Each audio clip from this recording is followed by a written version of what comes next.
Hello everyone. आज हम करेंगे पार्ट 5 हास्य कथा की तकनीकें। इसमें गिरगिट दिखाया गया है और गिरगिट के सपने के बारे में बताया गया है। और इस पाठ के लेखक हैं मोहन राकेश। और इसमें हमें गिरगिट के सपने के बारे में बताया जा रहा है कि गिरगिट क्या सोचता है और उसके क्या सपने हैं। एक गिरगिट था, अच्छा मोटा ताजा, काफी हरे जंगल में रहता था। उसके रहने के लिए एक घने पेड़ के नीचे अपनी अच्छी सी जगह बना रखी थी। खाने पीने का कोई तकलीफ नहीं थी। आसपास उसे जीव जंतु बहुत मिल जाते थे, फिर भी वह उदास रहता था। उसका ख्याल था कि उसे कुछ और होना चाहिए था और हर चीज का, हर जीव का अपना एक रंग होता है, परंतु उसका अपना कोई रंग नहीं था। थोड़ी देर पहले नीले थे, अब हरे हो गए। हरे से बैंगनी, बैंगनी से कत्थई, कत्थई कत्थई से शाह। यह भी कोई जिंदगी थी। यह ठीक था कि इससे बचाव बहुत होता था। हर देखने वाले को धोखा दिया जा सकता था। खतरे के वक्त जान बचाई जा सकती थी। शिकार की सुविधा भी इसी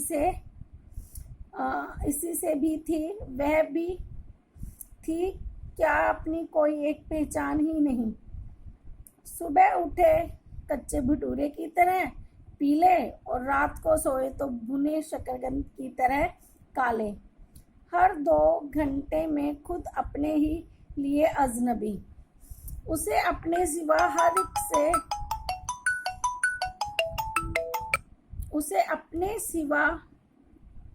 हर एक से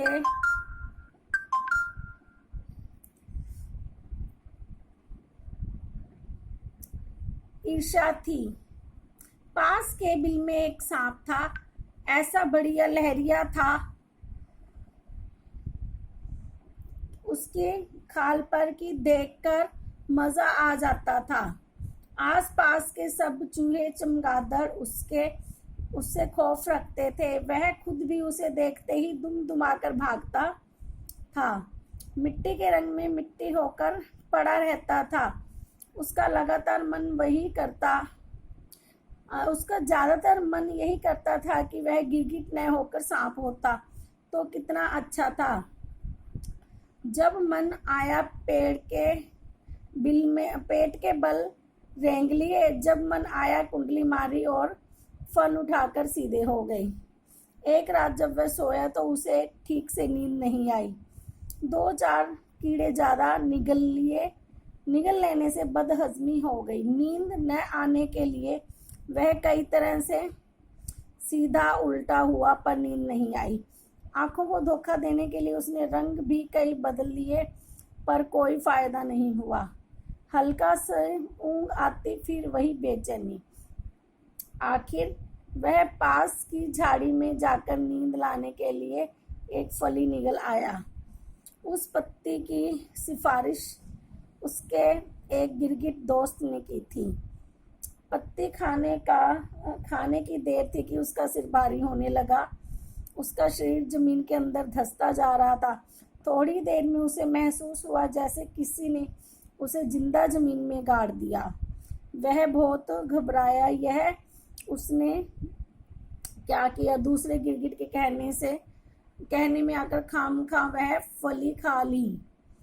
अब अगर वह जिंदगी भर जमीन के अंदर ही दफन रहा तो वह अपने को झटक कर बाहर निकलने के लिए जोर लगाने लगा। पहले तो उसे कामयाबी हासिल नहीं हुई, पर फिर लगा कि ऊपर जमीन पोली हो गई है। वह बाहर निकल आया। जो ही उसका सिर बाहर निकला और बाहर को हवा अंदर आई, उसने एक और ही अजूबा देखा। उसका सिर गिरगिट के सिर जैसा ना होकर सांप के सिर जैसा था। वह पूरा जमीन से बाहर आ गया, पर सांप की तरह बल खाकर चलता हुआ अपने शरीर पर नजर डाली तो वही लहरिया नजर आया जो उसके पास वाले सांप के बदन पर था। उसने कुंडली मारने की कोशिश की तो कुंडली लग गई। फन उठाना चाहा तो फन उठ गया। वह हैरान भी हुआ और खुश भी। उसकी कामना पूरी हो गई थी, वह सांप बन गया था। सांप बने हुए उसने आसपास के माहौल को देखा। सब चूहे चमगादड़ उससे खौफ खाए हुए थे। यहाँ तक कि सामने के पेड़ का गिरगिट भी डर के मारे जल्दी जल्दी रंग बदलता रहा। वह रेंगता हुआ उस इलाके से दूसरे इलाके की तरफ बढ़ गया।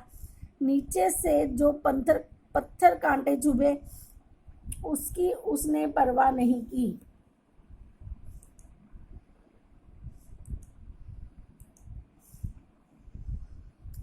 और वह खुश था क्योंकि वह सांप बन गया। उसे इन सब कीड़ों को इन सब चीज़ों को नज़रअंदाज किया जा सकता था, पर थोड़ी बात सोचते हुए थोड़ी दूर चलते हुए नेवला उसे दिखा। वो उसने पलके होकर फन उठा लिया। पड़ोस के सांप से पुरानी लड़ाई थी। सांप बने गिरगिट का क्या है ये?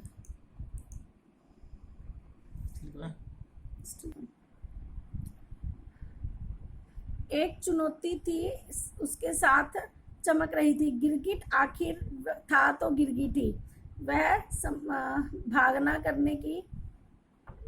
वह मानना करने की आगे एक पेड़ के नीचे जा छिपा। उसकी आंखों में नेवले का रंग और आकार बसा था। कितना अच्छा होता अगर वह सांप न होकर नेवला बन जाता।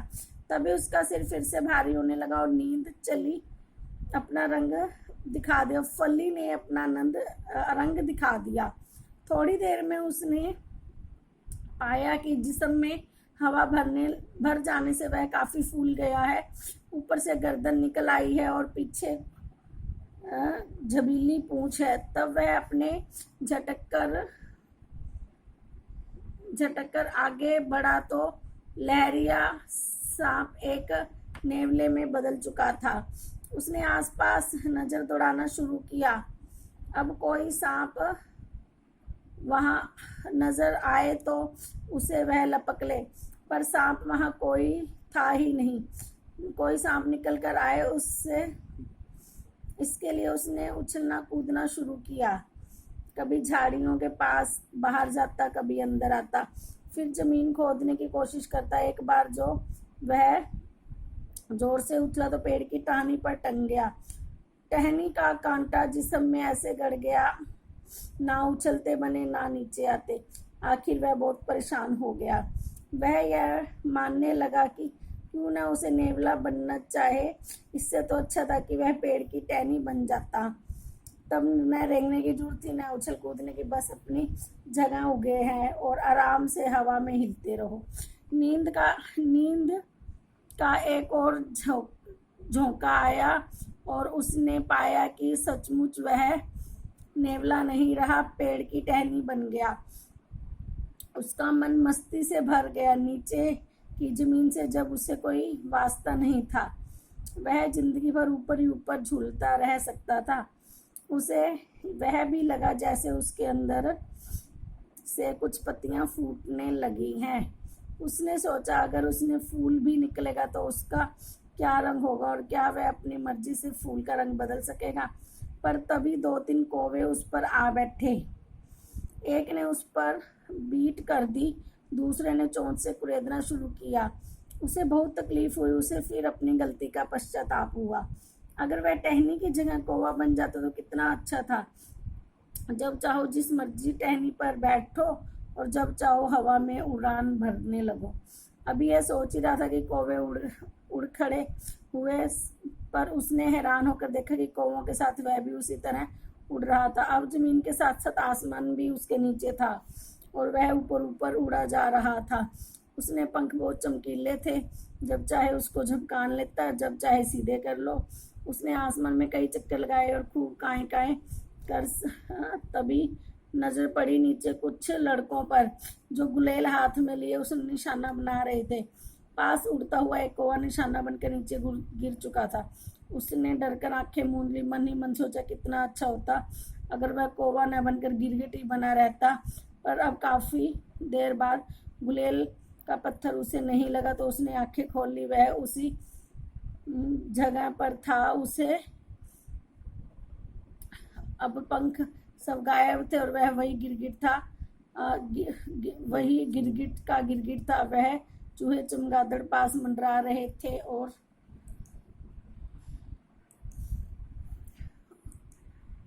सांप अपने बिल से बाहर आ रहा था। उसने जल्दी जल्दी रंग बदला और पेड़ पर गिरगिट की तलाश में हो गया। पेड़ बदला और छोड़कर उस गिरगिट की तलाश में हो लिया जिसने उसे नींद की फली खिलाई थी। मन में शुक्र भी मनाया कि अच्छा है कि वह गिरगिट की जगह कुछ नहीं हुआ, वरना कैसे उस गलत सलाह देने वाले और गिरगिट को गिरगिटी भाषा में मजा चखा पाता। थैंक्स।